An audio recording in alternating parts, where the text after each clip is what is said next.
Hello, welcome to Geeky Hijinks, home of the Mischief Makers, and today we're looking at Prisoners of the Ghostland.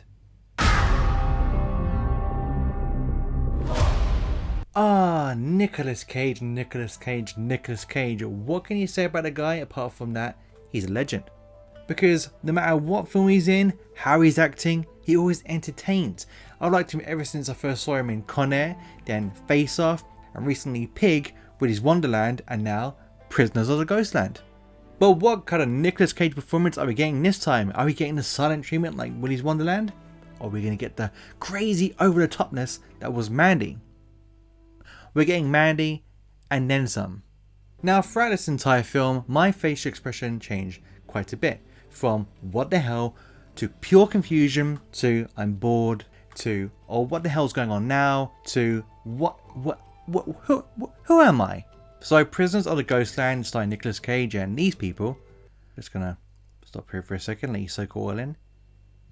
And we'll move on. So basically the film's set in a town called Samurai Town, and it's got this prisoner played by Nicolas Cage. He's a convict and he's sprung free from jail by this wealthy warlord known as the governor. Now the governor's got his granddaughter or adopted granddaughter, and she's gone missing. And he basically says to Nicolas Cage's character, look, get my granddaughter back, and if you do and she's safe, I'll let you go free. But to make things a bit more interesting, they strap him into this leather suit, and if he doesn't locate the granddaughter in 3 days, well, the suit explodes and he goes bye-bye. So coming away from this film, I came to one conclusion. Now this film is a kind of mix of different genres, from samurai films, westerns, Big Trouble in Little China, it's got a bit of Mad Max thrown in there too, and some like Fallout, like the Fallout video games, all spiced into one. And also if you feed it cocaine and LSD, you get Prisoners of the Ghostland. So, what I like about the film? There was a few things, to be honest. I was surprised by how many things I liked. They're all crazy and not necessarily good. But the one normal thing I could say I liked was the way the film looks, cinematography wise and sets.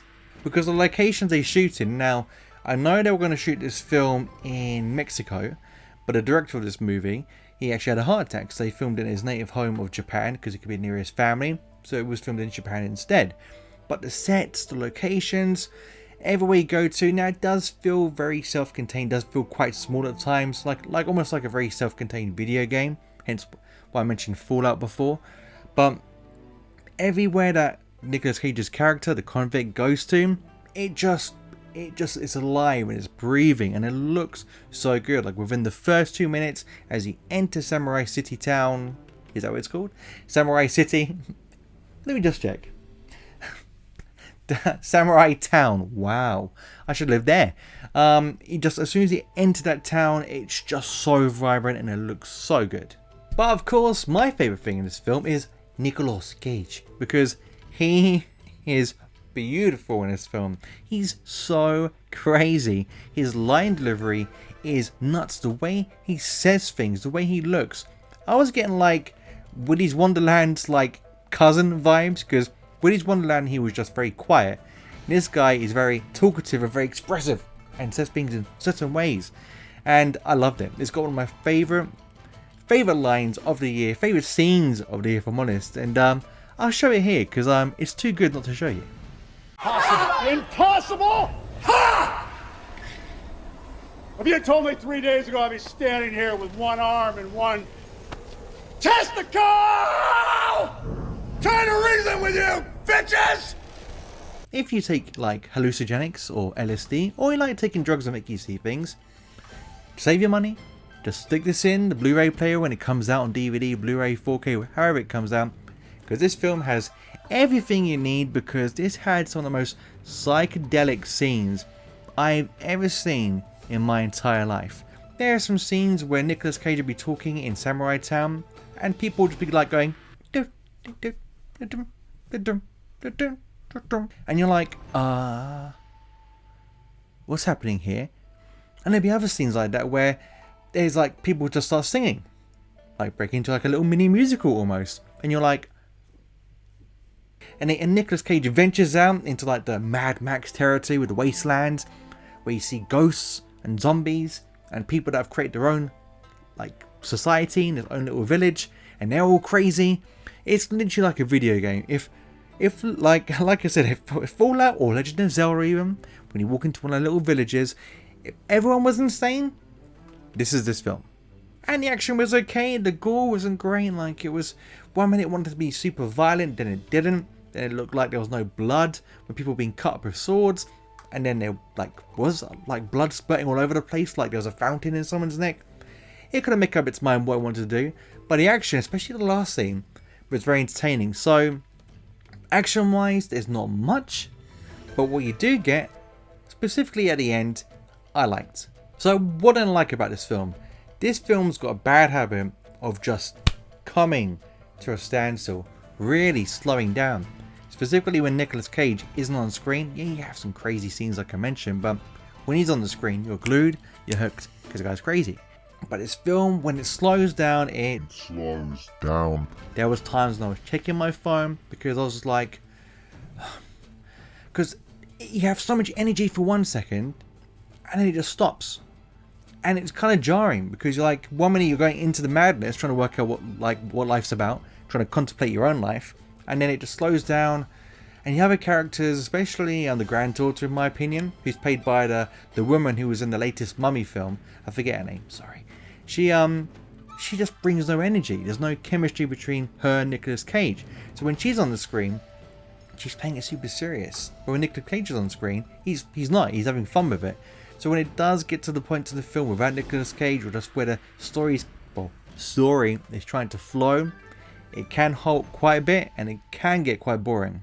One other thing is this film is nuts. Now, that's not a bad thing. Like, I liked Willy's Wonderland. I think it's one of the few that I really enjoyed it. I actually bought it on Blu-ray because it really entertained me. It's like one of my favorite reviews for this channel, link above, is for Willy's Wonderland, because I had so much fun watching it that I wanted to do a balls to the walls review of it. And if you haven't checked it out, make sure you do, because it's one of my crazy ones. And if you're new to my channel and you haven't seen those ones yet, go ahead, because it's just like this film where you feel like you're watching LSD. Watching LSD? Taking LSD. But what I mean is, this film's not going to be for everyone. And there's people that are going to probably watch this review. Hello, if you are. They're going to watch this review and they're going to think, oh, I'll check it out because Joe seems to have had a good time with it. Yeah, because I had a personal good time with the madness. But I just let go of the story because there is no story. There is no character development. There's no character you're really rooting for, or no one you're really behind, or we don't really care what happened at the end, because it's just madness. It's very choppy the way it's spliced together, and oh my god, I'm running out of time. And my last negative really is it does feel long. The runtime is 1 hour and 47 minutes, which for me is a bit too long. It should have been about 1 hour and a half, 1 hour and 20. And that's what I mean about the whole standstill when the scenes just stop and you're like waiting for them to progress. This film does feel like 2 hours, and you do find yourself looking at your phone. So the film does feel a bit stretched out. And yeah, Shudders in my opinion should be about 1 hour and 20, because even though they look good, like I mentioned, cinematography wise and the sets, they don't really hold your attention for too long. They're almost like here's the keys. They can like hold your attention for a second, but then after a while you're like, okay, they're just alright, okay, the keys, I get it. So with Shudder films, they should be short. This isn't, and it does feel like a longer film for it. Overall, guys, this film is not perfect. It's not great. It's not even good in a way. For me, it's kind of a guilty pleasure film that I won't watch again, but I can say I was very entertained by it because of the craziness of Nicolas Cage's acting and his character, plus everything that was going on around him with the locals and the other characters, because they're all nuts. So for me, as an experience, I'd say go watch it at least once in your life, just to check it out, because it is worth it. You probably won't like it, you probably will hate it, you probably hate me for saying you should go and watch it, but it is just worth that one watch to find out what the craziness I'm talking about is about. So on that note, I'm going to give Prisoners of the Ghostland 2.5 out of 5 geeky coins. It also gets a one-time spin and a guilty swing. Oh baby. So guys, that was my review of Prisoners of the Ghostland. Did you like it? Did you hate it? Was it a snooze fest or the greatest film you've ever seen? Come back to the comments to let me know, because I genuinely am interested. And if you like this video, drop me those likes, because it always does help.